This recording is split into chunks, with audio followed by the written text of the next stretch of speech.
Salut les radieuses, j'espère que vous allez bien, c'est Émilie de la chaîne YouTube Maman Radieuse. On se retrouve aujourd'hui dans une nouvelle vidéo où je vais vous raconter mon accouchement, donc à la maternité des Lilas. Si vous n'avez pas encore visionné ma précédente vidéo sur l'importance du choix de sa maternité, je vous laisse quand même aller la visionner, comme ça vous comprendrez aussi pourquoi j'ai décidé d'aller coucher au Lilas et pas ailleurs. Donc mon accouchement s'est déroulé maintenant il y a quelques mois, de longs mois, parce que c'était en juin 2017. J'ai accouché de mon premier enfant, donc dans la maternité des Lilas dans le 93 en Ile-de-France. Ça a duré quand même longtemps parce que j'ai eu des contractions pendant plus d'une journée. Donc j'ai eu mes premières contractions la veille de mon accouchement, donc aux alentours de 19h-20h, et je me suis rendue à la maternité à 5h du matin avec ma mère et mon petit frère. Je ne vivais pas encore avec mon homme à cette période-là, donc j'ai été accueillie par les sages-femmes. Ils m'ont fait patienter dans une salle et m'ont dit qu'ils allaient me mettre dans une salle de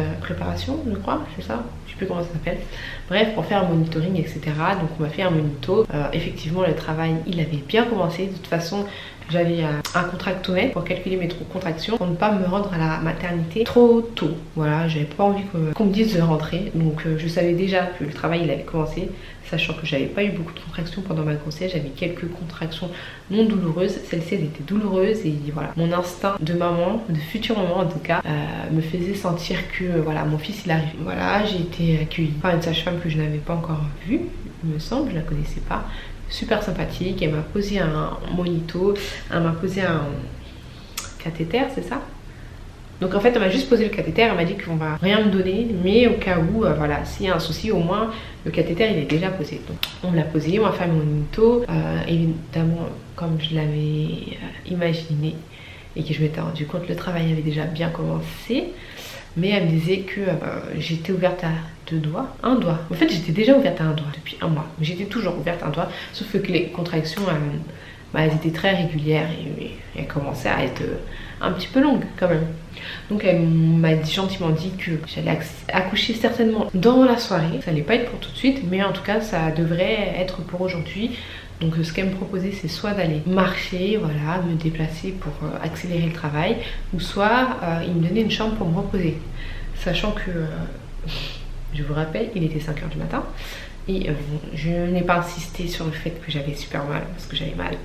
Je vais essayer de faire une vidéo très courte, parce que sinon je peux parler de mon accouchement pendant 2 heures. Mais je vais essayer de faire en sorte que ça dure 20 minutes. Mais j'avais très mal, donc je lui ai dit pardon, j'avoue on en était, mais je vais pas aller marcher dans ton bois, donnez-moi une chambre, je me repose, je dors. Donc entre temps mon petit frère il était entré à la maison, ma mère est restée avec moi, donc on nous a installés dans la chambre. Au début c'était une chambre pour plusieurs personnes, mais j'étais toute seule. Ils ont amené à manger à ma mère, ce qui était super gentil. Voilà, on a tout de suite été bien accueillis. Tout de suite on nous a tutoyé, on a tutoyé ma mère. Assieds-toi là mamie et tout, on t'amène ci, on t'amène ça. On m'a pas mis la pression, on m'a dit que voilà, que ça va prendre du temps, mais que j'ai fait mes cours de préparation à l'accouchement, voilà, qu'il faut que j'accompagne la douleur et tout va aller pour le mieux, parce que c'est juste l'arrivée de mon enfant, c'est l'arrivée de mon fils que j'attends depuis. Voilà, on a confirmé avec moi et tout, dans mon dossier ce qu'il y avait écrit, donc éviter les épisiotomies, pas de péridurale. Donc voilà, elle a confirmé avec moi, pas de péridurale. J'ai dit non, pas de péridurale. Elle dit bah écoute Émilie, tu sais, on ne te proposera pas la péridurale, tu veux pas la prendre, ben, c'est tout à ton honneur, on va te faire accoucher naturellement, et confiance en toi, c'est une très bonne chose et tout va bien se passer. Voilà, c'était une équipe très motivante, très motivée aussi, on dirait qu'on était avec des amis et c'était super sympa. C'est très important parce que je me suis sentie soutenue, donc même si j'avais le soutien de ma famille, donc pour l'instant ma mère, parce que mon homme n'était pas encore là, mais le corps médical il était à l'écoute, c'était génial, enfin génial, à part les contractions, parce que qu'est-ce que j'ai eu mal, mon Dieu Seigneur. Mon chéri il est arrivé vers 11h en panique et tout, enfin bref, je savais qu'il dormait et que c'est pour ça qu'il répondait pas au message. Voilà, il est arrivé, on a fait un deuxième monito, j'étais ouverte à 2 doigts. Le travail n'avançait pas forcément très vite, mais j'avais très mal. Donc pareil, on a laissé ma mère dans la chambre, on lui a amené, enfin en fait à la base c'était pour moi, un déjeuner, mais celle qui l'a mangé parce que je n'avais pas faim. C'est vrai que ça choque beaucoup de personnes quand je dis ça, parce qu'on dit que oui, normalement, quand t'es en train d'accoucher, on doit pas trop poser à manger. Bah moi j'ai envie de vous dire, merci quoi. Enfin, en fait souvent c'est quoi? C'est pour si on doit vous opérer d'urgence, ben, c'est mieux que vous soyez à jeun. Mais avoir des contractions pendant plusieurs heures, épuisant, fatigant et t'as besoin d'énergie. Donc oui, si tu peux manger, tu manges. Après moi j'ai pas mangé parce que je voulais pas du tout manger et j'avais la rage contre tout. Mais si je pouvais manger, j'aurais mangé. Et oui, il y a un truc aussi, c'est que les premières heures et tout, bah ouais, toute la matinée, à chaque fois que j'avais des contractions, je vomissais. Je faisais que de vomir, vomir. Dès que j'avais une contraction, je vomissais. Donc je me suis très vite épuisée. Ensuite, donc dans l'après-midi, on m'a proposé d'aller dans la salle de l'essence, prendre un bain. Nous sommes partis. Donc au début, parce que ma mère, elle voulait rester juste un petit peu et tout. Donc au début, il voulait pas. Et finalement, le corps médical a accepté que ma mère reste un petit peu, donc elle est restée un petit peu mais pas très longtemps. Ensuite je suis restée avec mon homme, la salle de naissance et le bain. Ma mère elle est partie, en fait ma mère elle a passé la journée dans la chambre comme si elle était chez elle, c'est génial. On est resté dans le bain, enfin je suis restée dans le bain parce qu'elle n'était pas dans le bain avec moi. Ça m'a vraiment soulagée. Au moment où on m'a mis dans le bain, il me semble que j'étais à 3 doigts. Ça m'a extrêmement soulagée. Les premières heures, voilà, c'était... Je dormais entre chaque contraction, que ce soit dans le bain ou même quand j'étais sur le lit. Entre chaque contraction, je faisais des micro-siestes. C'était très douloureux. J'ai jamais eu aussi mal toute ma vie, vraiment. Je tiens à le dire parce que c'est vrai que, par exemple, moi, bon, après peut-être que elle aussi, elle a peut-être pas autant souffert que moi, je pense. Mais on ne le dit pas assez en fait, que les contractions c'est juste horrible, ça fait trop mal. Donc je tiens à le dire, moi j'ai eu mal. Après si vous avez pas eu mal, tant mieux pour vous, moi c'est tout ce que je vous souhaite. Mais moi j'ai eu mal, j'ai eu très mal. Et aux alentours je crois de 19h, on est venu pour me faire un toucher vaginal pour voir comment avancer le travail. Toute la journée on m'a pas forcément fait énormément de toucher, je crois qu'on a dû m'en faire 3. Donc ça c'est aussi important, on n'a pas besoin de tout le temps regarder comment le col il avance, enfin pas toute la journée, tu sais, des fois on entend, enfin toutes les heures on est en train de regarder comment ça avance, c'est pas la peine. C'était une petite parenthèse parce que moi j'ai pas envie que mon corps c'est mon corps quoi. Donc oui, vous m'aidez à mettre au monde mon enfant, mais j'ai pas besoin qu'on vienne me mettre des doigts tout au long de la journée. Donc bref. Donc la sage-femme elle vient pour vérifier comment ça avance. Et à ce moment là elle me dit oui bon bah on a 5 gros doigts quoi. Et là je me dis non mais c'est pas possible. Il est 19h, j'ai une contraction depuis 19h la veille. Ça fait 24 heures que j'ai des contractions, que je mange pas, que je vomis, que je souffre, que je suis là, je respire pour accompagner la douleur. Et vous me dites que je suis à 5 et que pour accoucher il faut que je sois à 10. Là c'était le truc de trop en fait, la phrase de trop. Et déjà c'est vrai que même avant qu'elle arrive, je commençais à me laisser aller, à sauter dans l'eau. Ah, je sautais, je voulais mourir. À un moment, je voulais mourir. Je suis en train de regarder la pluie en même temps, excusez-moi, j'aime bien regarder la pluie. Et voilà, je lançais ma tête dans l'eau quand j'avais des contractions. Mon ami me relevait, je disais ouais, je veux mourir, je veux pas accoucher. Il me fait mais si notre fils l'arrive, j'ai dit non. Enfin bref, donc à ce moment-là où elle m'a dit que j'étais à 5 doigts, j'ai commencé à devenir une hystérique. J'ai tellement crié. Là, il n'y avait plus de self-control, il n'y avait plus de... On accompagne la douleur, il n'y avait plus rien, il n'y avait plus de... Allez doucement, on accompagne la contraction, tout va bien. Là, c'était hystérique. J'ai commencé à crier, à sauter. En plus, je savais que j'étais seule à accoucher. Donc ça aussi, ben... ça faisait que je me disais bon je vais faire peur à personne, je m'en fous, je crie, je sais qu'il n'y a personne à côté. Je criais et en fait ça a été une erreur parce qu'au moment où on lâche, et ben on a tout de suite plus mal en fait. Tout de suite la douleur elle s'intensifie parce que accompagner la douleur fait que ça fait pas mal bien sûr parce que j'avais mal toute la journée, je voulais mourir, mais tu l'accompagnes donc ça aide quand la contraction est terminée. Tu dis alors que quand tu cries, que tu respires mal, quand la contraction est terminée, quand la contraction est terminée, t'as encore mal encore. Parce que t'es pas bien. Donc je commence à crier. Enfin bref, je crie, je saute. Qu'on me jette par la fenêtre. Donc à ce moment-là, la sage-femme me dit écoute Amélie, moi ce que je peux te proposer pour que ça avance plus vite, c'est qu'on perce la poche des os parce que je n'avais pas encore perdu les os. Donc voilà, elle m'a dit par contre on peut essayer. Nous ce qu'on veut comme résultat c'est que ça accélère le travail.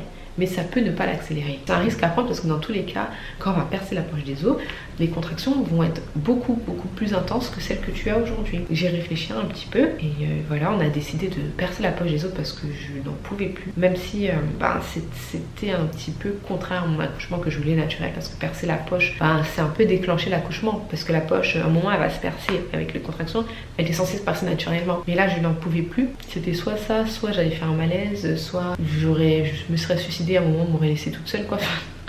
C'était plus possible. C'était plus possible. Et je dis vraiment que j'aurais fait un malaise parce que je faisais que de vomir. Donc déjà les contractions c'est dur, ça fait mal, c'est éprouvant, c'est fatigant.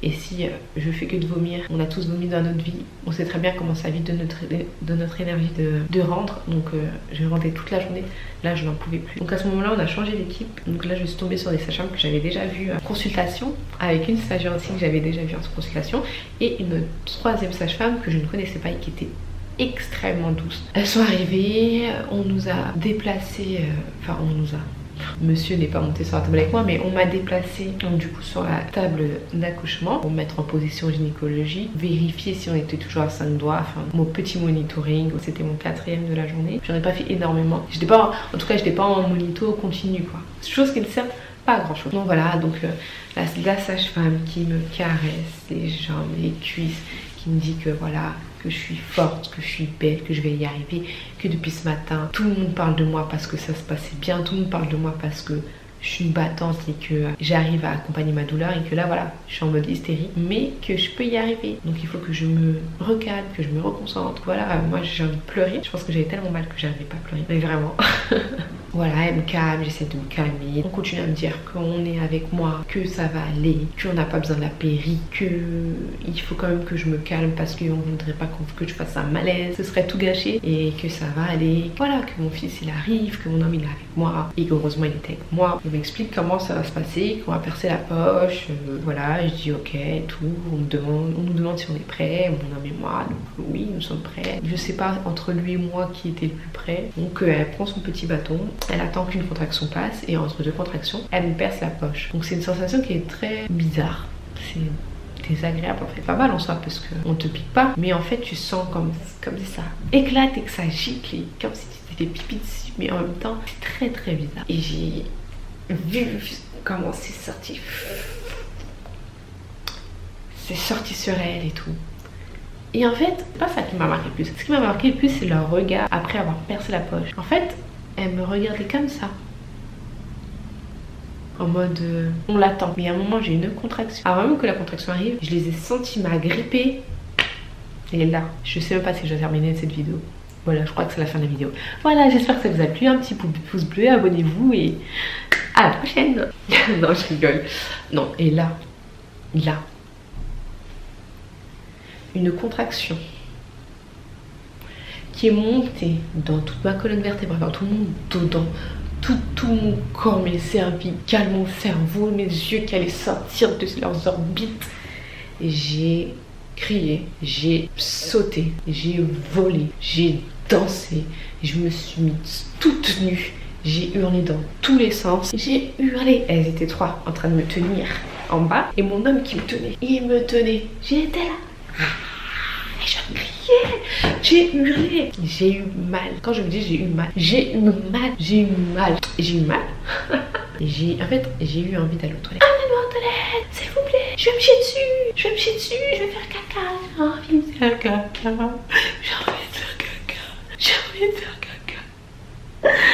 Je voulais trop aller à la selle.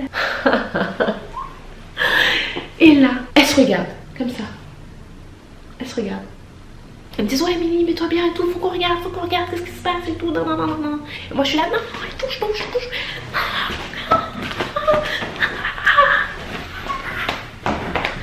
Voilà, c'était un petit peu ça, en plus hard. Entre la contraction et tout, qui en plus elle était super longue, elle a dû durer 1 minute. Elles arrivent à me calmer un petit peu, à regarder et elles me disent en fait la tête elle est là Émilie, donc voilà. T'as eu raison de t'écouter, de te faire confiance, parce que là tu as des dilatations complètes et ton fils il est là, donc là tu vas accoucher. Et là je sais pas ce qui s'est passé dans mon cerveau en fait. Je crois que j'ai pas compris. À ce moment là je crois que j'ai pas compris, j'ai senti mon homme qui me tenait et tout, qui me caressait.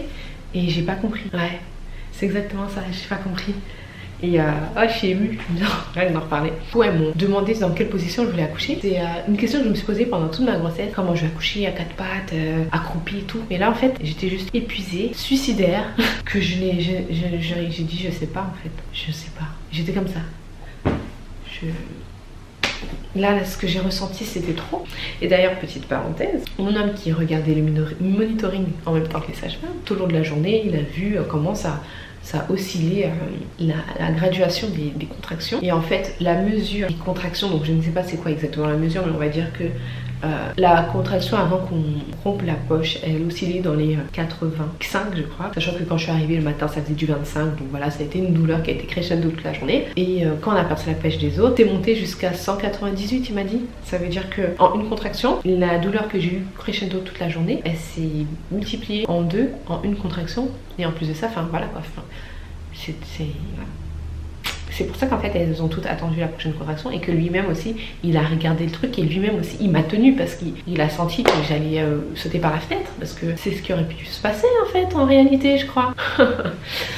Bref, donc à ce moment là, comme je reviens sur mon accouchement, c'est en fait que on a essayé de choisir ensemble une position dans laquelle j'allais éjecter le petit garçon. Moi je ne savais plus en fait, je savais plus quoi dire, quoi faire, je savais pas. Donc du coup elles m'ont proposé évidemment quitter la table d'accouchement et de se mettre au sol avec un petit tabouret. Donc j'étais un petit peu semi-assise comme ça avec mon homme assis. Bah, je pense qu'il était assis hein. Comment il devait être derrière? Normalement il devait être assis par terre et on me demandait de l'attraper comme ça. De l'attraper, voilà. C'est attraper son cou, je l'ai bien attrapé. Et voilà les sages-femmes, donc il y en avait, comme elles étaient trois, il y en avait une et deux qui tenait mes jambes, donc un peu en étrier, et l'autre qui réceptionnait. À ce moment-là, c'était très désagréable parce que en fait, t'as simplement envie d'aller à la selle. Voilà, je comprends tout à fait pourquoi on appelle ce moment la délivrance, parce qu'en fait, c'est exactement ça, tu te libères. T'as eu mal toute la journée, mais à ce moment-là, bon, t'as encore mal, hein, mais t'as juste envie de faire caca. Et t'es constipé, le caca, il faut qu'il sorte. C'est exactement ça. Vous allez dire, mais c'est bizarre, je compare beaucoup l'accouchement à un caca. En tout cas, c'est ce que j'ai ressenti, hein. Je sais pas pour vous, mais... Ah oui, et je voulais aussi dire que, évidemment, la chambre, la lumière était très tamisée. Mon fils arrive dans un endroit où, ben, il n'y a pas toutes les lumières sur lui, comme quand on voit dans Baby Boom, ce truc qui me rend ouf. Il y a toutes les lumières artificielles. Là, non, c'était une lumière super tamisée, on était quasiment dans le noir. Donc du coup, j'ai poussé en accompagnant les contractions, voilà, avec les sages-femmes qui me disaient comment faire. J'ai poussé, j'ai dû faire 7 poussées si je les ai bien comptées, et mon fils est arrivé. Et là, c'était ouf. Avant ça... Avant ça, ben voilà, comme elle m'a dit oui la tête est là et tout, comme elle a vu que j'étais un peu sous le choc, elle m'a dit mais regarde, touche-le, tu vas voir il est là ton fils, en plus il a plein de cheveux. Et quand j'ai mis ma main entre mes jambes, j'ai senti son crâne chaud et les cheveux, et je me suis dit oh mon dieu, je vais être maman pour de vrai, on va avoir un fils, mon chéri et moi on va avoir un bébé ensemble. Et je me suis dit oh lolo, non, c'est pas possible, c'est vrai, Émilie, c'est fini, tu vas être maman. Et quand il est sorti, qu'elle l'a réceptionné et qu'elle me l'a posé sur le torse, je crois que là, la terre s'est arrêtée de tourner, ouais. Ouais, la terre s'est arrêtée de tourner. Et elle m'a dit voilà, félicitations, il est là, ton petit garçon, Émilie, il est là, votre bébé, il est là. Il est beau. Je l'ai regardé comme ça sur moi. J'ai été choquée. Je me suis retournée sur ma droite. Mon homme, il était en pleurs. Je sais pas ce que je lui ai dit à ce moment-là. Je pense ne pas avoir dit grand-chose. Je n'ai pas pleuré non plus parce que j'étais extrêmement choquée en fait. Ça a été un choc. Donc déjà ma journée a été un choc émotionnel et physique, mais énorme. Et là, quand mon fils il est sorti, je pense que vous devez le sentir. J'étais juste choquée. Quand j'ai vu ce gros bébé qu'on me l'a mis sur mon torse, je me suis dit mais il était dans mon ventre. C'est ça qui est sorti. Par là où je pense que c'est sorti là. Non. Et c'était incroyable. Rien que j'y pense.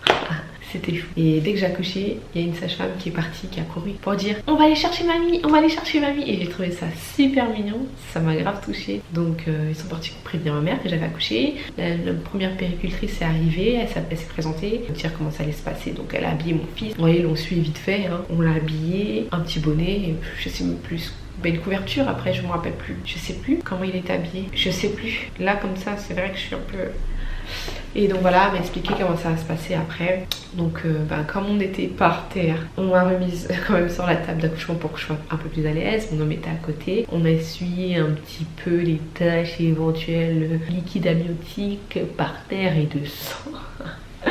Et ensuite, mon homme et moi et notre bébé à le contempler, à s'embrasser, à être heureux. Et là, j'ai vu ma mère et mon frère rentrer dans la salle d'accouchement. J'étais toute nue avec un drap sur moi. Et là, je me suis dit, chapeau les lilas, parce que c'est pas partout. Ouais, ça va se passer comme ça. Ça veut dire que ma mère et mon petit frère, parce que mon petit frère était revenu entre temps le soir, ils ont vu mon fils quand il avait même pas 10 minutes de vie, hein. Mais vraiment, il avait 8 minutes de vie au moment où ils l'ont vu. Ils sont venus dans la salle d'accouchement, c'est-à-dire il y avait encore la chaleur et tout ça, la lumière tamisée. Bon, il n'y avait plus les taches parce que voilà. Et évidemment on a un peu essuyé donc et ça c'est quelque chose qui m'a beaucoup marqué et que j'oublierai pas, parce que du coup on a tout de suite été en famille. Placenta il était encore dans mon utérus, que ma mère était là avec mon petit frère. J'ai oublié de dire aussi que évidemment mon homme a coupé le cordon ombilical, il était content en plus de le faire. Il était très ému et j'étais très émue de le voir comme ça. C'est important, hein. Je pense que c'est très important que l'homme il a participé à l'accouchement. C'est important qu'il voit tout ça. Je pense que ça a dû lui faire quelque chose.